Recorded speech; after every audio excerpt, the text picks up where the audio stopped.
Pessoal, o tema da nossa aula de hoje é Guerra Fria. Vou falar, primeiro, para falar de Guerra Fria, a gente tem que voltar um pouquinho para entender o contexto de formação da Guerra Fria, 1945, Vamos falar do pós-Segunda Guerra Mundial. Então, primeiro ponto, o enfraquecimento dessas potências europeias. Vamos lembrar lá quais potências que saíram vencedoras dessa Segunda Guerra Mundial: Estados Unidos, União Soviética, França e Inglaterra, beleza? E aí vamos lá, essas potências vencedoras, aí um destaque importante para a União Soviética, Estados Unidos e Inglaterra, A França é um pouquinho mais fraca nesse contexto. Dessas potências emergem duas outras, que é os Estados Unidos e a União Soviética, como grandes potências nesse momento, beleza? É interessante a gente sempre mencionar que os Estados Unidos ele entra na guerra no final, e ele vai ser um dos maiores financiadores, fornecedores de material bélico, ok? Treinamento estratégico, de medicamento, vestuário, alimentos para essa Segunda Guerra Mundial que está acontecendo. Ele vai entrar no final, então os gastos, os ônus deles vão ser muito menores do que os países europeus que estão vivendo esse conflito na Europa, beleza? Então ele vai conseguir, na verdade, no pós-guerra, se reestruturar muito mais fácil. Ok, galera? Vamos lá. Dentro desse contexto de final da Segunda Guerra Mundial, acontecem duas conferências aqui, chamada Conferência de Yalta e Conferência de Potsdam. Em fevereiro acontece Yalta, em 45 acontece Potsdam. Vou falar dela já.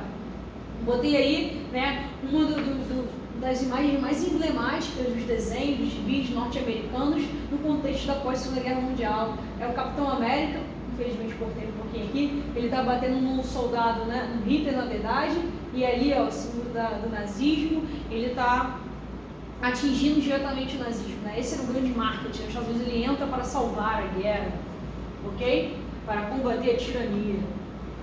Primeira conferência aí, Conferência de Yalta. A Conferência de Yalta, ela foi criada para poder reorganizar as fronteiras soviéticas. Essa galera que está vendo aí, é o Roosevelt, Churchill e Stalin, Eles se reúnem, o norte-americano, o líder da União Soviética e o inglês, eles vão se unir para poder decidir primeiro, como que vai reorganizar essas fronteiras agora? A guerra está para acabar, eles já estão sentindo que eles vão vencer a guerra, Então, como é que eles vão estabelecer as bases do novo regime político a ser implantado nessas regiões? Regiões essas que o Hitler tinha tomado, Meio que assim, esse território, por exemplo, a União Soviética, esse território vai ser ampliado e a União Soviética vai conseguir dominar regiões como a Polônia, a Romênia, mas essa conversa de Yalta é meio para que mexer as peças de xadrez para dizer quem é de quem, repartição das zonas de influência entre Oeste e Leste.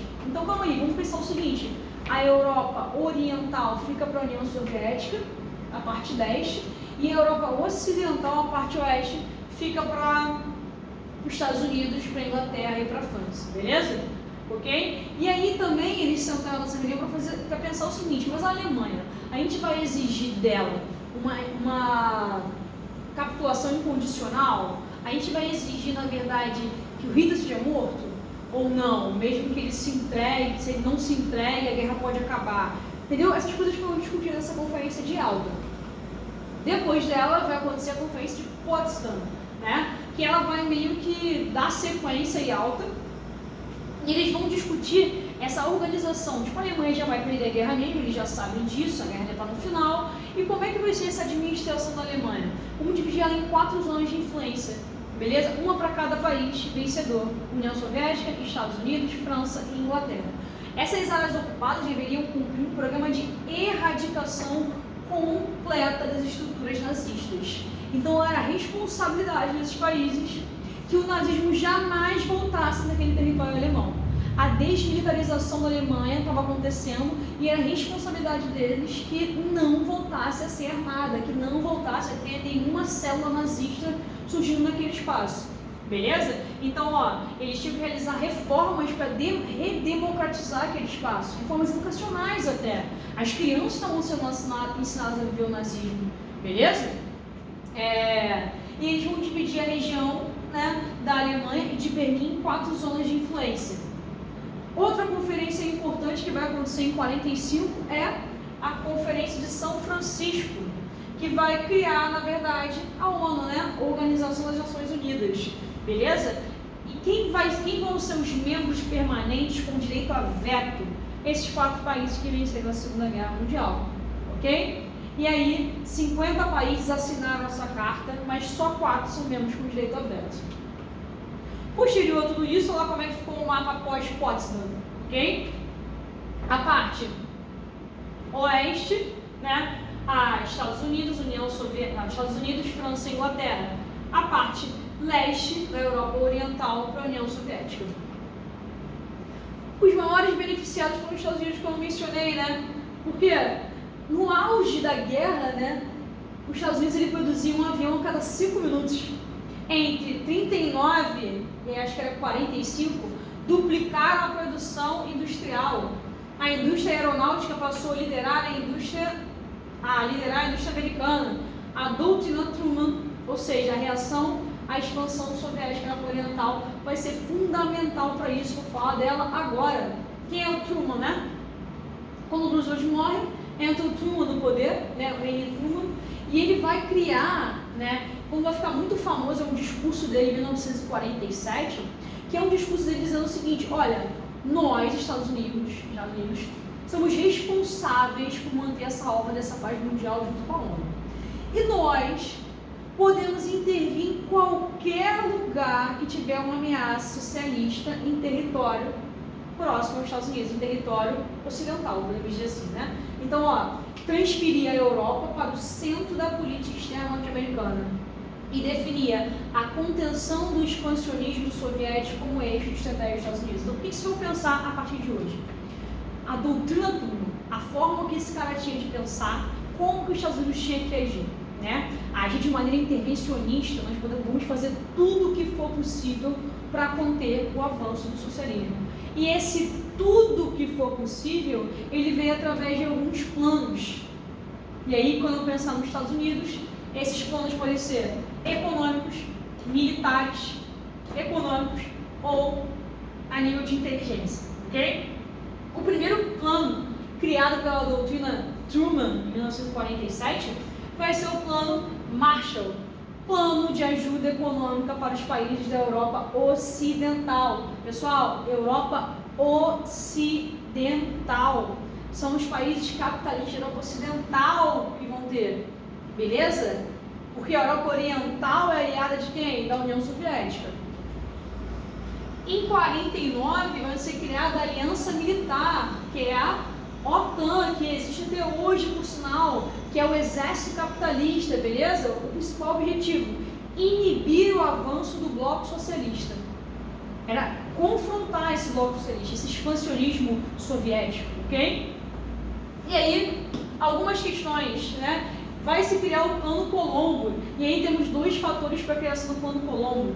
Em 1949, acontece a Revolução Chinesa com Mao Tse-tung, uma revolução chamada de Revolução Comunista Chinesa.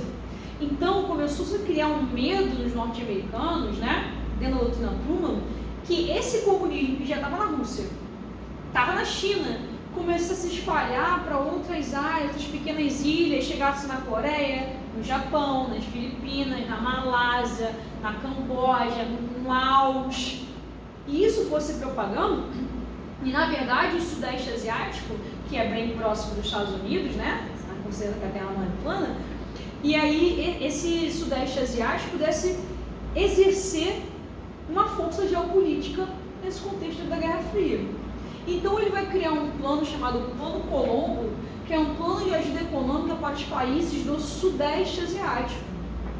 Olha que interessante, os Estados Unidos, que na Segunda Guerra Mundial, como vocês lembram, destroem o Japão com a bomba de Hiroshima e Nagasaki, esse mesmo Estados Unidos vai auxiliar economicamente o Japão com o Plano Colombo. E o Japão vai aproveitar muito bem esse dinheiro para poder se reestruturar politicamente, economicamente e socialmente. Beleza? Como um organismo de inteligência, nós temos a CIA, e aí a CIA é fundamental, porque é um organismo de espionagem também criado em 47, que vai, principalmente no contexto das ditaduras militares, né, vai treinar essa galera. Se você olhar, por exemplo, a guerra do Afeganistão, treinou a galera da guerra do Afeganistão Afeganistão. Se você olhar os conflitos no Vietnã, a CIA atuou diretamente. No Brasil, no golpe 64, a CIA atuou diretamente. Então a gente vai ver que a CIA vai ser um órgão de estratégia mesmo de dominação. Beleza? Já do lado soviético, nós temos também os seus planos. Nós temos a Comecon, né? Sigla correspondente para o Conselho de Assistência Econômica Mútua, que visava a integração econômica das nações do leste europeu, impedindo o avanço do Plano Marshall. Então, assim, para os Estados Unidos não estender esse Plano Marshall até a Europa Oriental, qual foi a estratégia da União Soviética? Beleza, nós, então, soviéticos, vamos auxiliar economicamente esses países. O dinheiro foi bem menor, galera, injetado, né? Até porque a economia da União Soviética estava muito mais frágil que dos Estados Unidos, né? Nesse contexto. Mas ele vai injetar dinheiro na Europa Oriental para fazer essa política de alianças. Em 55, é criada uma aliança militar chamada Pacto de Varsóvia. Eu sempre falo para os meus alunos terem cuidado. O Pacto de Varsóvia ele não vai ser criado para confrontar diretamente a OTAN. Tem dois objetivos. Um é, óbvio, fazer frente ao capitalismo, mostrar que eles têm um exército único, tem uma aliança militar, mas também conter os movimentos separatistas. Temos que lembrar que a União Soviética é uma reunião de 14 repúblicas ali, né? Então, assim, essa galera, ela tem sentimentos de nação completamente divergentes. É um multiculturalismo absurdo. Então, eu tenho que ter, na verdade, não estou falando que tem, né? Existia uma aliança militar capaz ali de deixar essa galera contida, né? Até de uma forma autoritária, muitas vezes, ok? E como organismo de espionagem, nós temos a KGB, que é a Agência Secreta de Informação da União Soviética, ok? Como organismo encarregado pela União dos Partidos Comunistas, foi criada a Comiform, beleza? E aí, através da Comiform, foi bem interessante, porque se criou literalmente uma cortina de ferro.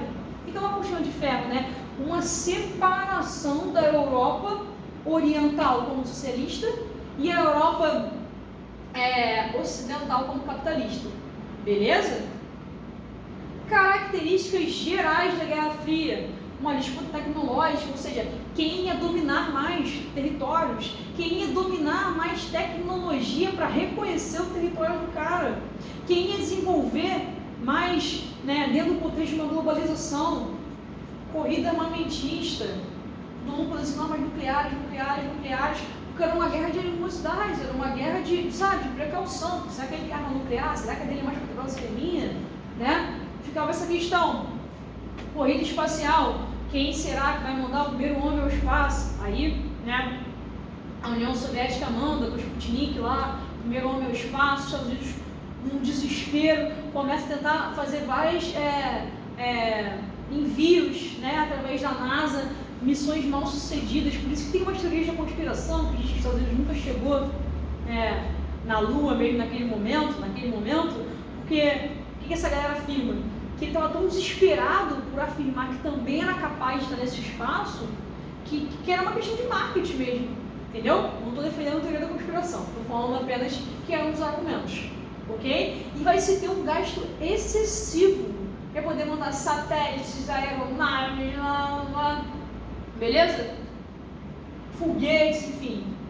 Busca de aliados, isso era muito importante, isso aqui vai ser fundamental para a União Soviética ruir. E conflitos regionalizados. Eu sempre questiono para os meus alunos, né? Quando falam que a Guerra Fria foi uma guerra indireta, eu falo indireta para quem? Não é só porque a União Soviética e os Estados Unidos não se confrontaram diretamente, né, como aconteceu na Segunda Guerra com outros países, que foi uma guerra indireta. Porque essa guerra teve diversos fatores, a gente vai ver já, que transformaram ela numa guerra direta, sim. Beleza? E aí a Mafalda, oi mãe, você sabe se já proibiram as armas nucleares? Não sei, Mafalda, acho que não, porque nada de especial, só queria acordar um dia e saber que a nossa vida depende só de nós, né? Ela está justamente questionando essa questão da corrida armamentista, das armas nucleares, nesse momento. Mais uma, tenho que fazer minha lição de casa, tenho que fazer uma entrega, eu tenho que ver um programa de TV, então acho que só dá tempo de brincar de guerra nuclear, não é? Bum! essa vida moderna de brincadeiras cada vez mais curtas, né? Ela está falando justamente dessa questão da globalização, não dá mais para brincar de polícia e ladrão, ela vai brincar justamente de bomba nuclear, beleza? E aí qual é a questão, né? Como que acaba tudo muito rápido? Esse era o grande medo desse contexto, né? Como que esse conflito poderia destruir tudo muito rápido, né? Como que, diferente da Segunda Guerra Mundial, isso ia ter uma dimensão, né, global. E aí, o marco dessa cortina de ferro vai ser, né, essa cisão, essa separação da Alemanha Oriental e da Alemanha Ocidental, da República Federativa, né, República Federal Alemã e a República Democrática Alemã, ok? A República Federativa Alemã vai ser a Alemanha Ocidental e a Democrática a Alemanha Oriental. Vão ser 2 estados, galera, 2 países, ok? 2 países diferentes. Tanto que a Alemanha, a RFA, a Alemanha Ocidental, vai criar uma moeda nova, né? Vai criar o marco, né? Como grande moeda de troca ali, ok? E aí, eu botei essa imagem, foi bem emblemática da Copa do Mundo de 74, que foi, na verdade, quando as duas Alemanhas se enfrentaram diretamente, né? Tanto a Alemanha Oriental vence a Alemanha Ocidental, foi até uma surpresa muito grande devido à seleção que a Alemanha Ocidental tinha, ok? E aí isso é um conflito político muitas vezes, né? Eles não estavam em guerra, eles não guerreavam, né? Mas tinha um muro que dividia, que separava esses países, que não permitia o trânsito de uma região para outra. E eu até aconselho, sempre falo para meus alunos, assistam o filme Adeus Lenin, assista, o filme é espetacular, ele fala justamente dessa transição, né, desse fim do mundo, da queda do mundo de Berlim, fim do socialismo, e esses 2 lados, o capitalismo e o socialismo, muito bom, beleza? E aí eu queria mencionar algumas influências pelo mundo que essa ditadura militar, que essa